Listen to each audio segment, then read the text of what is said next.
こんにちこんにちは。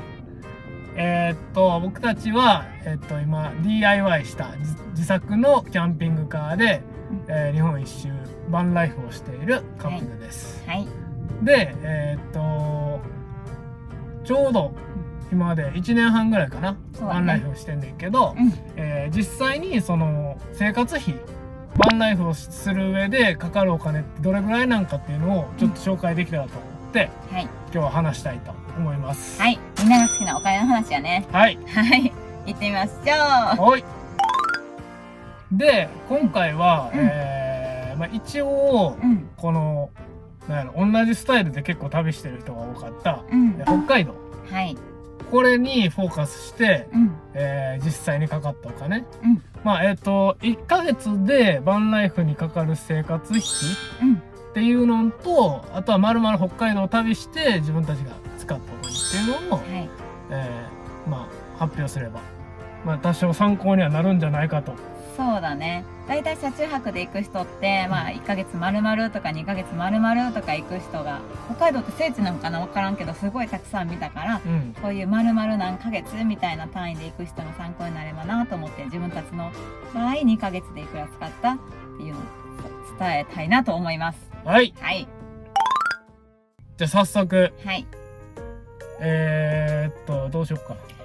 私たちは時期は9月20から11月20まで丸々2ヶ月間旅したんですけど、ちょっと9月20からとか11月20までっていう区切りがちょっと曖昧なので、10月丸々使った1ヶ月の分を発表しようかな。そうだね。はい。私たちちなみに、携帯のアプリに毎日ガソリン払った時とか、夜買い物した時とか、カフェで何か食べた時とか、いつもこう、世界史の時から、交通費いくらみたいな支出、あと、収入をアプリで管理して、家計簿アプリやね。はい。管理してるんで、それを見ながら話します。はい。はい。もうズバリで言っちゃおうか、10月の。はい。10月北海道1ヶ月丸々でかかったお金が11万7164円。はい。はい。どう思うこれ、多いか少ないかどう思うたっくん的に。普通に生活してたらどれぐらいかかるもの、家で。例えば私は、大阪市内で一人暮らししてた時は、家賃に7万円、あと光熱費、携帯代、食費で、結構同じぐらいやったかなって思います。なるほどね。一人で。なるほどね。そう。だから、でも2人になってもそんな変わらんかなって思うから。ちょっとそうやな。だから、なんか車に住んだら安く生活できるかなって思ってる人ももしかして言い張るかもしれへんけど、なんか結局、後で内訳話していくんですけど、ガソリン代に大きく変わるし、そうやね。そう。それは一つのところでとどまって寝泊まりして生活してたら、お金はかからんけど、こう周遊っていう意味では、だいたい普通に暮らすのとあんまり変わらんかなっていう印象です。そうだね。はい。最初が、はい。まず、食費。はい。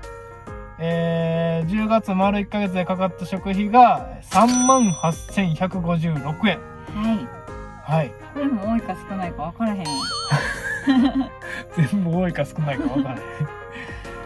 でも、どういうじゃあ生活スタイルやったかっていうと、一応僕たちの車にはキッチンがついてるから、基本的に料理はもう自炊。はい。昼は簡単な、ホットサンドとか。で夜はお米炊いて、でなんかおかず1品2品なり作ってっていう生活スタイルで、だいたいこれぐらいになってます。はい。いろんな旅のスタイルがあると思うねんけど、私たちの場合はその場所に住んで、その土地の具材とか美味しいもの、野菜なり魚なりを買って、車で調理するみたいなのがしたいと思っていて、長く旅したいから節約っていう意味もあんねんけど、あんまり外食はしない派です。できない派っていうかしない派っていうか分からんけど、例えば10月なんかで言うと外食に使ったお金は、5,000円、カフェとかも入れたらどうなんやろ。だいたい1万円はいかない。ここで言うと7,000円ぐらいかな。はい、私たちの中でのルールがあって、人に会った時、2人の友達、昔からの友達で会った時とか、その場で出会った人とご飯食べましょうとかってなった時の交際費にはお金はケチらないと決めてます。つまんないもんね。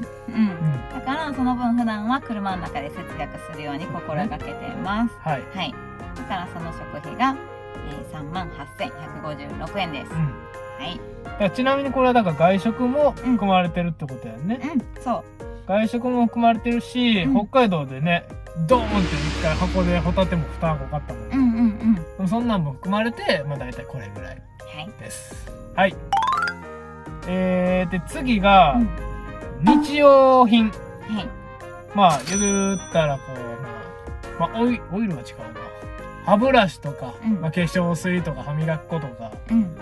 そういう消耗品、ティッシュとかもそうだしな。この中で一番多く使うのが私たちの場合、カセットコンロのガス。そうやね。これがなんか思ったより長く一本のガスで毎日調理ご飯炊いたり、夜寒いからコーヒー飲んだりとかしてほんまに毎日何回も使うけど結構一本でなかなか持つよね。そうね、持つね。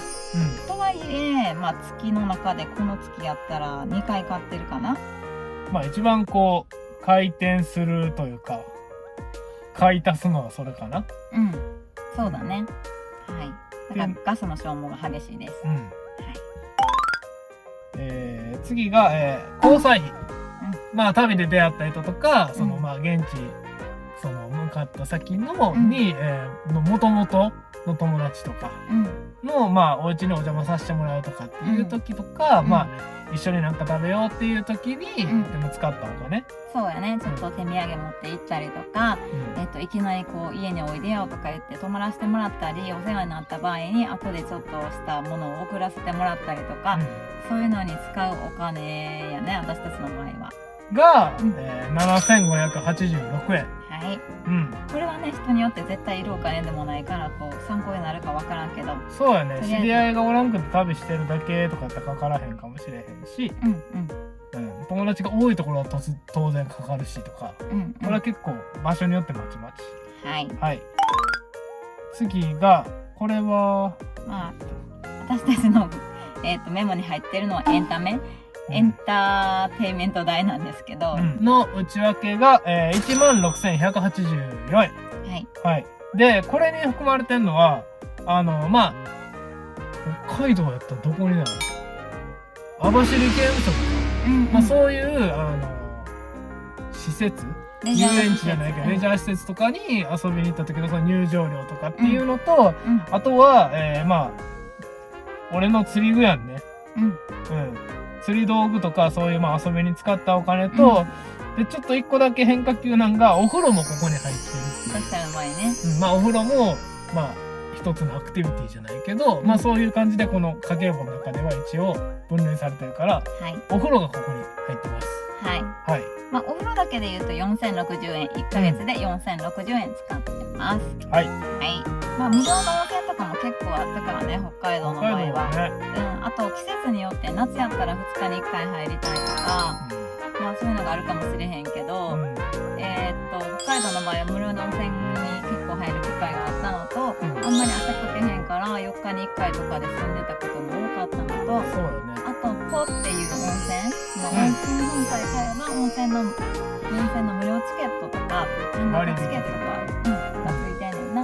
その温泉を活用して結構入ってたんで、比較的安かったかなって思います。次が美容衣服。これが3,968円です。これは普通に住んでてもね、やっぱ自分の服買い足したりとか、ちょっとしたピアスとかもそうやし、みんな絶対必要なものやと思うねんけど、やっぱり私たち旅中ね、節約とはいえ、寒いからヒートテック買い足したりとか、靴下破れたから買い足したりとか、そういうのしてるんで、ほんと何の参考にもなれへんと思うねんけど、だいたい4,000円ぐらいこの月は使ったらしいです。ね、やっぱこれはね、一番大きいのは車代として入れてます。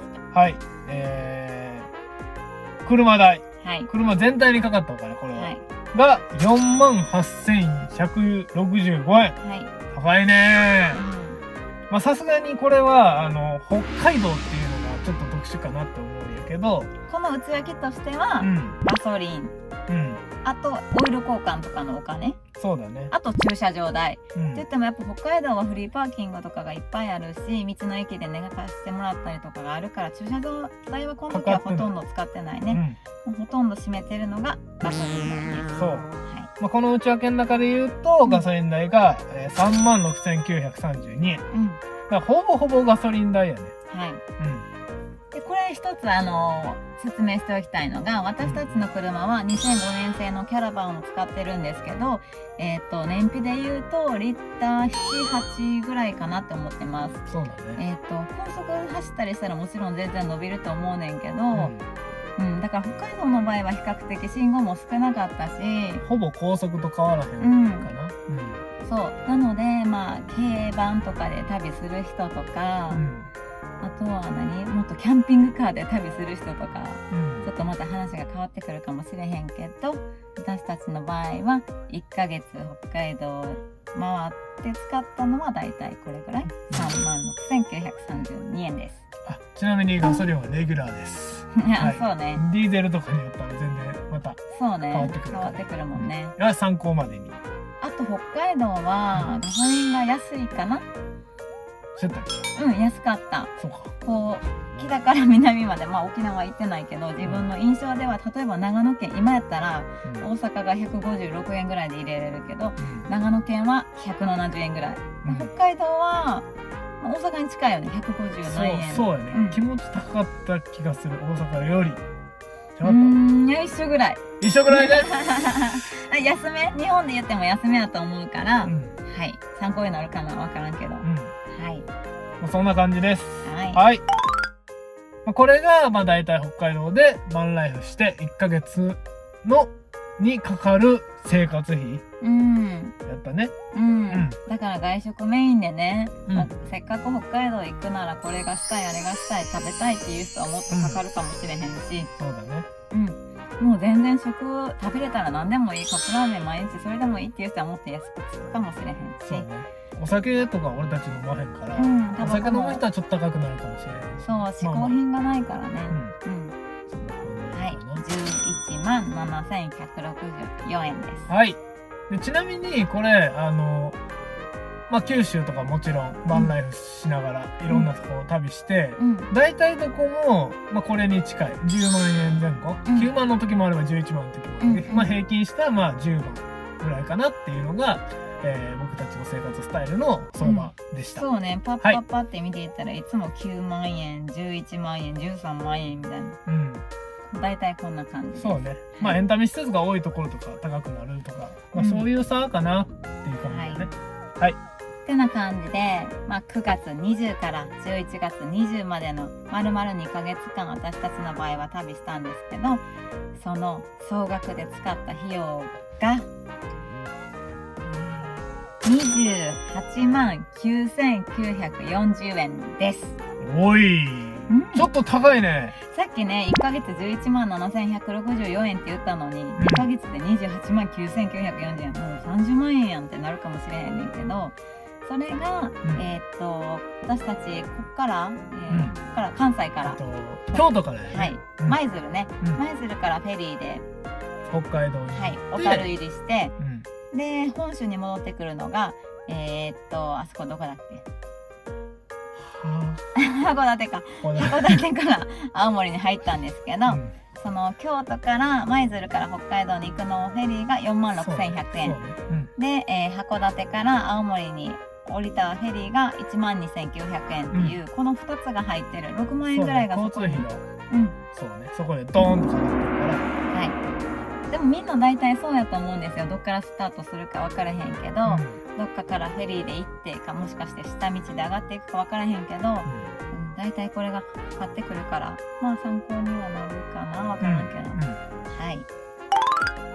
どう？2ヶ月間北海道旅してどうやった？お金の話？いや、何でもいいよ。何でもいい。いや、北海道は時期とかによって分からへんけど、自分たちが行った時は最高やった。ちょっと寒かったけど、ちょっと待って、この話あれやな。北海道はめっちゃ車旅しやすい、マジで。今まで行ったところのどこよりもやっぱ泊まる場所もやっぱいっぱいあるし、でまあ寒さとかも関係あるんか知らんけど、その例えば道の駅とかもトイレがこう二重になったりとか、当たり前に便座あったかいとか、ちょっとなんかそういうなんていうんやろうな、車生活やからこそ贅沢できひん部分とか、ちょっと不便に感じる部分とかが割と少なかったのが北海道かなってそうね、僕は思います。はい、さっきの道の駅とかのトイレが扉二重になってるの話なんですけど、全然わからんと思うねんけど、二重になってるメリットってすごいあって、夜電気がこうトイレの電気がこうこうとなんていうのついてたら虫がすっごい飛んでて、やっぱり車生活で不便なところってお風呂がないトイレがないっていうとこなんですけど、夜こうトイレ行こうと思った時にまあ慣れてるとはいえなんかやっぱヒャッてなるんですよね。だからそのドアが二重になってることによって北海道はトイレの中に虫が圧倒的に少ない。そうね、もうこれはほんまに素晴らしい。公園のトイレでもそうやし、もう道の駅とかじゃないよね、どこでも二重になってるよね。そうやね、それはほんまにこれからやる人は分かると思うし、もう興味ない人でもね、確かになって思うかもしれない。思うと思う全然違う。そうね、そう、それをお伝えしたい。はい、そういうことまあ私は2ヶ月でも十分満足やったけど、あと1ヶ月せめてあればもっとゆっくり楽しめたかなっていうのは実際あります。なるほど。まあ、3ヶ月休んでいくってすごい贅沢、もちろん普通に働いてたら絶対できひんし、お金もちょっとかかっちゃうけど、もしこれから行こうって思われてる方がいたら、せめて2ヶ月。そうだね、全部回ろうとしたら、思ってるより大きいから、3ヶ月あっても全然いいかなって、私は思います。はい、これ参考になるかな。いや参考になるんじゃない。やっぱりやっぱ実際に生活するのにいくらかかるかっていうのは、みんな分からへんと思うし、まあネット上には情報が出てるかもしれへんけど、どこまでリアルかとかその人の生活がどういうものかとかも分からへんから、そうね、まあ過去の私たちの動画ね、もし興味持ってもらったら見てもらって、この子たちはなんかすごい貧乏スタイルやねんなとか、じゃあ自分たちの感覚に近いからこれぐらいでいけんねんなって思ってもらったりとか、なんかすごいかわいそうやな自分たちがなんかすげえあれやな、俺たちのことをこの辺に考えてるな。だからいっぱいもっともっと外食したいわこんなんじゃなくてっていう人はプラスアルファ5万円ぐらい見てもらった方がいいんかもしれへんし、分からんけど、なんかの参考になるかなと思います。てな感じで今日も締め方がわからないいや、つまりバンライフは思った以上にお金がかかる。そうね、確かにそれをお伝えしたいです。それをお伝えしたいよ私はね、まあ車旅するなら、こんな感じですよっていうことで参考になれば嬉しいです。ということでまたどこかでお会いしましょう。じゃ